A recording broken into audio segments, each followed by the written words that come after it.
I will say this thing has been a long time in the making.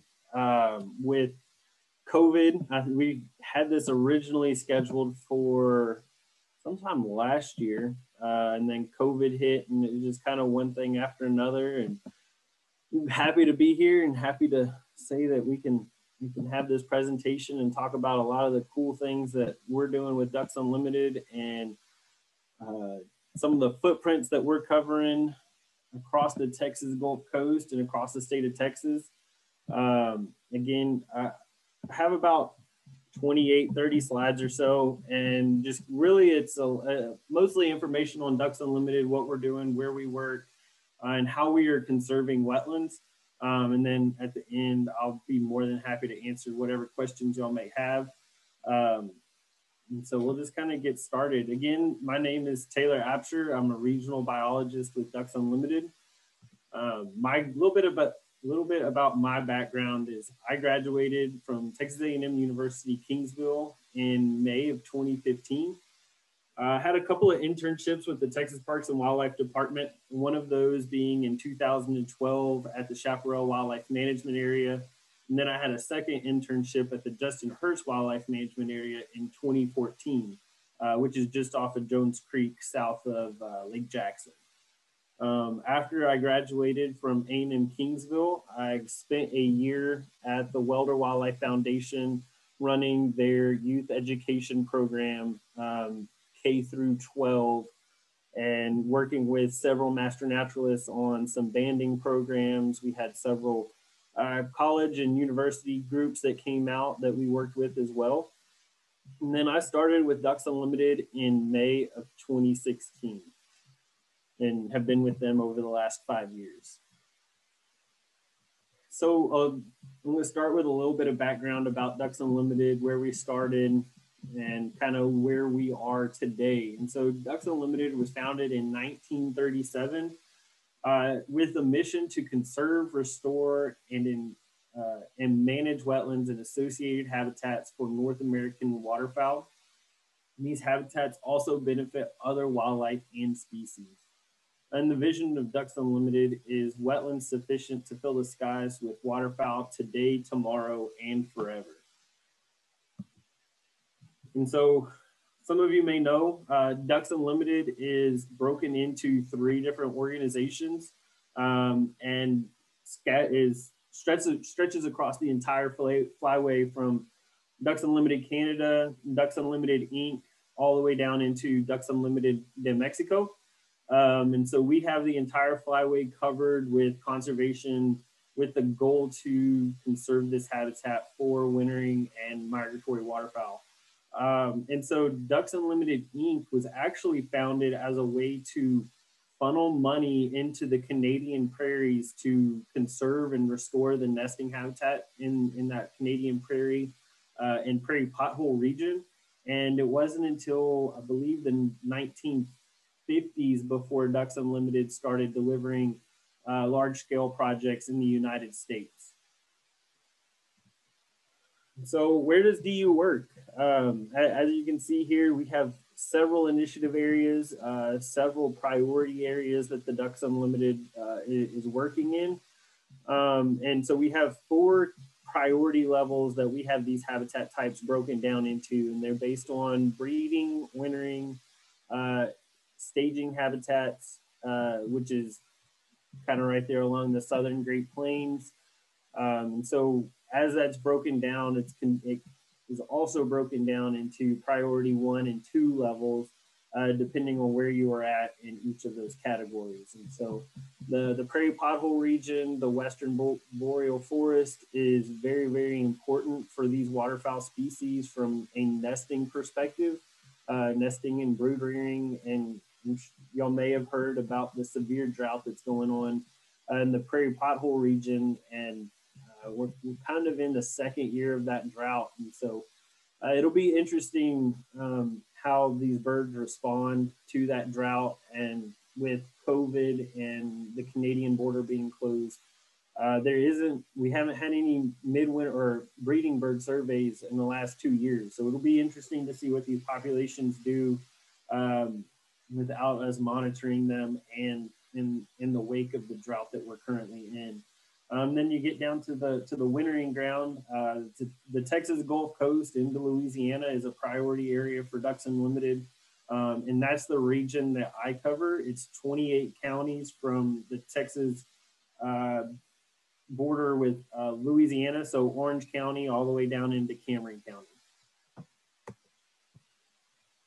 So the next question is, why is Texas so important to waterfowl? Texas provides critical staging and wintering habitat for roughly 90% of the waterfowl population and about 250,000 snow geese within that central flyway. This includes northern pintail, blue and green winged teal, gadwall, northern shovelers, as well as redheads. And then these permanent and semi-permanent wetlands provide nesting habitat and brood-rearing habitat for our resident mottle ducks, as well as fulvous and black-bellied whistling duck. And so this will be kind of a quick overview of the work that Ducks Unlimited is doing in several public land landscapes. And so we're just going to kind of highlight some of the projects from beneficial use of dredge material, the project that we're working on with the Galveston Bay Foundation at Jones Bay, several of the breakwater projects that we have going on, levee construction that we are partnering with Texas Parks and Wildlife with, water control structures associated with the National Wildlife Refuge System, and then terraces that we use for water quality and marsh restoration. So that's just kind of a quick highlight, and then I'll dive into each of these with a little bit more detail. And so dredge projects or dredge projects including beneficial use are projects that we use to restore wetland habitat, typically down in the marshes or the lower lying coastal marsh. A lot of these marshes are beginning to subside or sink due to several different reasons, including a handful of like oil and gas exploration and pulling that fuel and resources out of the land. You see a little bit of this subsidence down in these marshes. And using this dredge material, we are working with working on the Gulf Coast Intercoastal Waterway and using material that the Corps of Engineers is pulling out and using it to rebuild marsh landscapes. This project, I believe, is over in Port Arthur, working with Texas Parks and Wildlife to restore one of their wetland compartments. And you can see that there is a little bit of marsh on the right-hand side of this image, but it is quickly sinking and dying out. And then you can see this pipe that kind of runs through the image in the middle of this image, and it is placing material from one of those dredge barges into this compartment. And so our goal is to take a project that is mostly open water and restore it to this. So this is that same exact project 3 years later.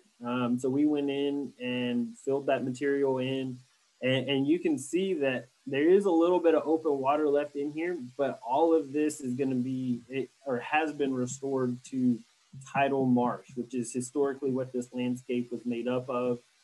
And so you have some water that comes in on it across this marsh during high tide, and then it recedes off during low tides, allowing that soil to breathe and allowing those plants to grow. And it serves as really good nesting habitat for mottle ducks and a handful of other birds. And then again, you start seeing the benefits of storm surge protection by rebuilding these marshes down along the Gulf Coast. So the next project, one that may be a little bit more interesting to y'all, is the Jones Bay project. And I know when we were talking on Monday, y'all mentioned that y'all had a pretty good interest in it since it's in y'all's backyard. And so we're working with the Galveston Bay Foundation and a handful of other groups to go in and take these old spoil compartments or spoil mounds that are within these oyster beds and build them up, as they are really good nesting habitat for oyster catchers and it's really critical habitat for them. And so we're working with the GIW to, when they dredge this canal out for barge traffic, we'll have designated placement areas so that they can build those islands up. We'll then implement a couple of half moon breakwaters around them, which I believe breakwaters are on the next slide, but using those breakwaters to stop that wave action from continuing to erode these islands, and then protecting that habitat for those oyster catchers. So this is a picture of a breakwater. This breakwater, again, is along the Intercoastal Waterway, and the goal of a breakwater is to protect the shoreline from heavy erosion due to the wave energy created by barge traffic, shipping traffic.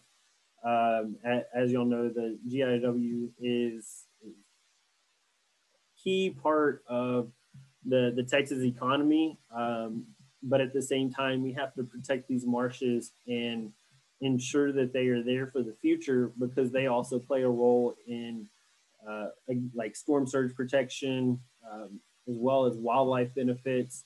And so there is an economic benefit of keeping these wetlands on the landscape from a personal or a landowner's perspective or a homeowner's perspective.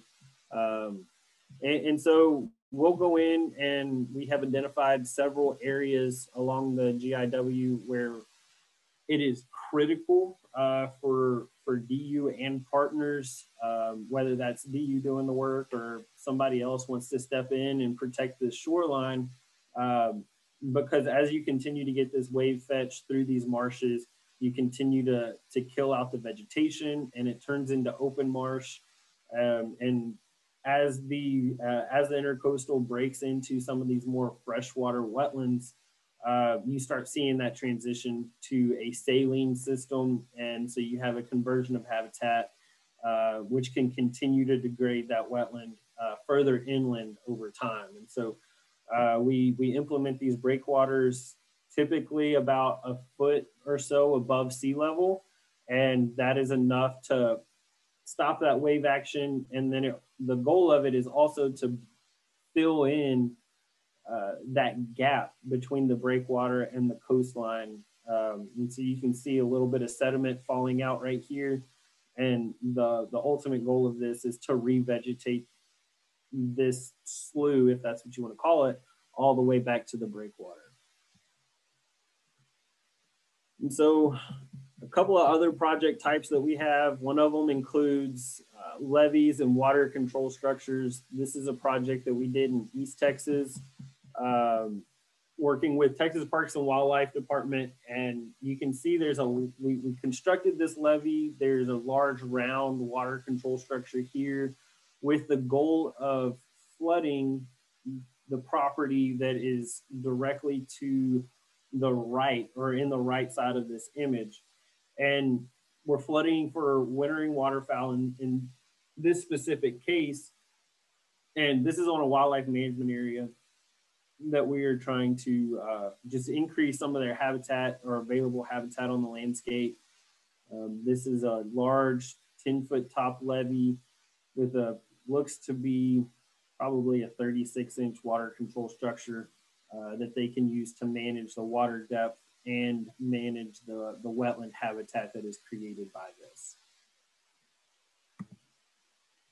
So another couple of water control structures that we do. This is a very large project that we did off the Intercoastal Waterway.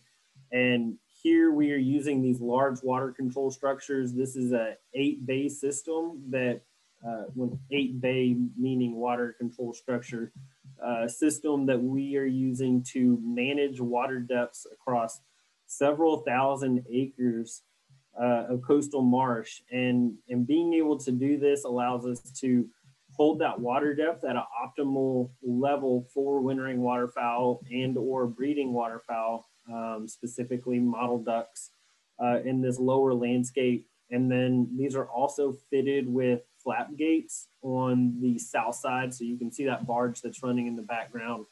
And a flap gate is used to prevent water from the intercoastal backflowing into this fresher or brackish wetland system. And so this is a really big project we did 3 years ago, I believe. I believe this one was done with the National Wildlife Refuge System here in the Texas Chenier Plain. And then terraces. These are a really cool project that we've done. Typically, we see these a little bit more in the Chenier Plain, where you have those fragmented marsh systems or wetland habitats that have converted from a heavily vegetated system to more open water. We can go in with the landowner or partners and construct these terraces, which allow vegetation to move, to start growing in these systems again. Typically, you see a lot of turbidity or murky water in these large open water wetlands. And so when we go in and put these levees or terraces in, you lose a lot of that wave fetch and a lot of that wave energy. So you then clear up that water, allow for sedimentation, and allow that marsh to really start growing and move towards a healthier state. And so this is right after we finished this project. And then this is what they look like from satellite imagery. You can see there's these X's all through this marsh. And the goal of this, again, is to allow that sediment to fall out in these wetland systems, allow that water depth to fluctuate, continue to fluctuate as it typically did, but it makes that water move a lot slower. So you have a clear water, less turbidity, and you can allow submerged aquatic vegetation to really take off in these open water wetland systems. And that's really beneficial for our wintering waterfowl. You typically see a lot of widgeon grass and several other submerged aquatics in here that provide really good food resources for the birds. And so we partner with the Katy Prairie Conservancy, Texas Parks and Wildlife Department, the Gulf Coast Joint Venture, Fish and Wildlife Service, Oklahoma Department of of Wildlife Conservation. NACA is a huge partner, which is the North American Wetland Conservation Act. And again, these are just a handful of the partners. I mean, we partner with the Galveston Bay Foundation, several of the irrigation districts that are up and down the Texas coast. And so this is just kind of a quick snippet of the different groups that we work with. It's federal, nonprofit, state, just about every group that you can think of, DU has probably worked with at some point. And so diving into some of our private lands work, I run the Texas Prairie Wetlands Project. And so I'm a little bit more familiar with our private lands work than what I am with our public land work, which was kind of the first half of this presentation. But in this section, I'm going to dive a little bit more into our specific benefits and some of the environmental benefits and human benefits that we have through wetland conservation and protecting these habitats on the landscape. So the Texas Prairie Wetlands Project, the biggest question is, why is there a need for a private lands program? And the quickest answer to that is that Texas is 95% privately owned. And so there's not a lot of public lands left to work on. And like I said, we're working with Parks and Wildlife, Fish and Wildlife through the refuge system. And that pretty much covers the public land resources that are here. And so working with private landowners is essential if we're ever going to protect and maintain the available wetland habitat across the Texas Gulf Coast. And so Texas has lost nearly 7 million acres of wetland habitat, and over 50% of those wetland habitats have been lost in the last 200 years. And so in order to offset those wetlands, the loss of wetlands, partnering with these private landowners is going to be key. And so for this specific program, we have 5 partners. It's the Gulf Coast Joint Venture, the Natural Resource Conservation Service, the Fish and Wildlife Service, Texas Parks and Wildlife Department, and Ducks Unlimited. And so in 1991, a partnership like no other had began and was comprised of state, federal, nonprofit, and private landowners. And still to this day, this is the longest running multi-partnership program in the country. So right here in our own backyard, we have one of the oldest multi-group programs focused on conservation being delivered right here in our backyards. And so the objective of this program is to deliver wetland habitat to meet waterfowl foraging objectives set by the Gulf Coast Joint Venture and to provide critical staging, wintering, and breeding habitat for waterfowl. And so within this program, like I said, we are working with private landowners. And so this is a really quick overview of what that process would look like if you were interested in working with Ducks Unlimited and creating a wetland project. So kind of that first process is to have a site visit, come out and kick the dirt with you, really evaluate what you have, your long-term goals for the piece of property, and verify that this type of project fits your landscape as well as your mission and goal for your property as a manager. Then we will have our survey crew through Ducks Unlimited come out, get a topographic survey of the property. We will work with you as a landowner to design the project to make sure, again, that it's meeting your needs and meeting the objectives of the project. These projects come with a 10-year agreement that they'll be managed and maintained, as well as cost share. And then we go through the construction phase and final checkout of these projects, which would be Ducks Unlimited coming in and verifying that the project is constructed correctly and meets the objectives for that specific project.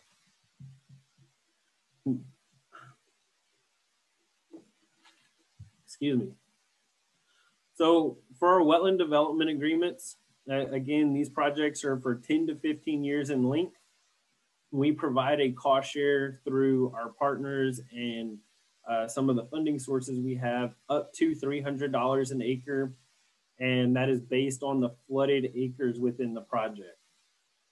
And then we include a management plan specific to these projects as far as what kind of manipulations you need to do, flooding types and duration of flooding so that we can produce the highest quality food resources available. As you can see in the bottom right-hand corner, this picture is full of snails and little invertebrates, probably some water beetles and things like that. And that's really what we're targeting for a wetland, especially in late winter when these birds are trying to build up their protein and get ready for that return migration back to the Canadian prairie. And so our annual delivery of these projects ranges from 15 to 30 individual agreements and about 3,000 acres of habitat constructed each year. And so for the construction process, like I said, Ducks Unlimited provides the survey, design, and engineering services for these projects. And you can see I don't know if you can see my mouse, but this bottom left-hand picture, you can see a diagram of what Ducks Unlimited has proposed for project construction. And we work with the landowner to hire a contractor that will do the work. Typically, they'll use a large tractor and scraper pan similar to the top image, and then using a backhoe to install the water control structures in the levees, like you see in the bottom right-hand corner. And so we work with those contractors by doing a site showing to make sure there's no questions and kind of everybody's on the same page before moving forward. And then DU can provide some oversight of the project, typically towards the end, just because we have so many public land projects going on at the same time. Typically, the contractor will call on the last day or two of construction and we'll go out and verify levee heights and that everything is checking out before they move off the site. And so this is something that I get really excited about, is the accomplishments of this program. We've completed over 750 wetland development agreements, which equates to about, these numbers are a little old, but right at 1,700 wetland units, and 90,000 acres of wetland habitat has been constructed through this program over the last 30 years. And so that is a huge area. Just to put it in perspective, y'all are all familiar with the 610 loop, at least I think you may be. That is 89,000 acres is equivalent to the area inside of the 610 loop. So a lot of ground has been impacted and benefited through this wetlands program. And we're looking to continue it into the next 5-10 years and working with more private landowners. Now these last three bullets here are pretty impressive to me.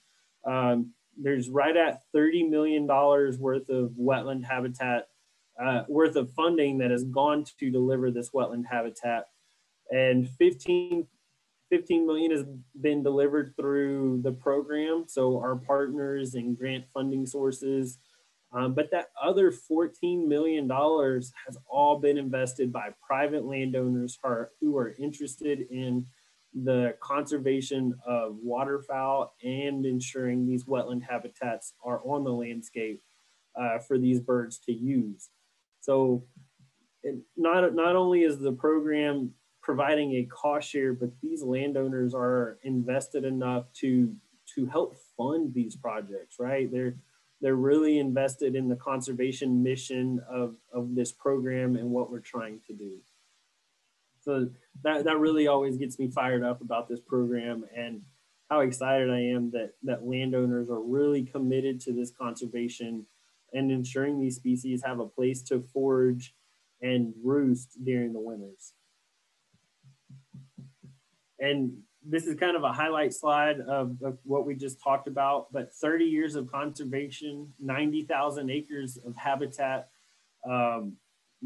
Really cool number is 40,000 acre feet of water storage, which is a substantial accomplishment. I mean, when you look at flooding and the large rain events that we've had over the past 5 years or so, we're losing a lot of this water storage off the landscape through urbanization, concrete being poured, and to create 40,000 acre feet of water storage is substantial. And it is a key factor of what wetlands do for human benefits as far as water storage, flood protection, and these are all freshwater wetlands that are, some of them are around urban areas, not a whole lot of them, but if you can hold 40,000 acre feet on the acre feet of water on the landscape rather than dumping that into a river system, that slows it down a lot, and you may just get away from a flood by being able to store that on the landscape. Again, $29.3 million of conservation work on the Texas Gulf Coast, and up to 25% of the available habitat on the Texas mid-coast. So in that number, right, we're talking specifically about freshwater habitat for wintering waterfowl, but this program alone provides 25% of that available freshwater habitat. Another handful percent is made up by agricultural production, specifically in rice production. So you're probably looking at 25% through the Texas Prairie Wetlands Project, 25% through rice production, and then the other 50% is just ephemeral wetland ponds that are on the landscape. So huge accomplishments for this private lands program. And so some of the environmental benefits that we have through this program, and I don't know I've hit it on a few of them, but water storage, freshwater wetlands represent nearly half of the global fresh water. Nutrient sequestration, high nutrient processing rates, preventing them from entering downstream water bodies. And when we can pull out the nitrogen and phosphorus out of these water columns and prevent them from going into our rivers, bay systems, and the Gulf of Mexico, you reduce the potential for red tides or large algae blooms, as well as benefit the reduction of the hypoxia zone that is out in the Gulf of Mexico. And so 46% of the acres that have been completed through this program are with rice producers, which represents nearly 22% of the actively farmed rice in Texas. And then 54% of the acres are palustrine emergent and moist soil wetlands located on ranches, creek beds, coastal marshes, and within floodplains. So the wildlife benefits, I'll go into these a little bit as well. So for waterfowl, every year the Texas Prairie Wetlands Project averages roughly 5.3 million duck energy days per year, additional duck energy days per year. Now, kind of a brief overview of what a DED is, or a duck energy day. That is how much energy one duck needs to survive for one day. And so within this program, we could support 5.3 million ducks for one day, or we could support one duck for 5.3 million days, which technically is how that reads, but that habitat and resources aren't going to be available in the landscape for that long. So typically we're supporting roughly 5.3 million duck energy days per year, which is just a small portion of some of the birds that are here on the Texas coast. And so for shorebirds, this is always a real interesting number. It's a little bit or substantially less, but the available resources through these wetlands, only a small percent of the habitat is actually available for shorebirds. And so we can provide an additional 168,000 shorebird energy days per year. So for every acre we deliver, that's about a half acre that a shorebird could technically use for habitat. And then for species of concern, this includes mammals, reptiles, amphibians, birds, threatened, endangered, and species that may become endangered or threatened in the near future. Roughly greater than 40 species within those categories are benefited through the conservation efforts of this program. And then people, a lot of this we've really hit on already, but again, flood protection. Every acre of wetland habitat can store roughly 3 acre feet of water. Hunting opportunities based on the 2006 report from Texas Parks and Wildlife, there's roughly 121,000 waterfowl hunters in the state of Texas. And then there's a huge job supply through waterfowl hunting and the opportunities that are provided through that. And it supports roughly 66,000 Texas jobs. And again, those are based on historical license data, as well as a 2011 report for Congressional Sportsman Foundation. So pretty substantial impact from an economic or people perspective. And a lot of these hunters are traveling from different areas and utilizing some of the resources that we've provided. They are bringing funding or bringing money into local economies and mom and pop shops where they may get their hunting gear or breakfast, lunch, and dinner.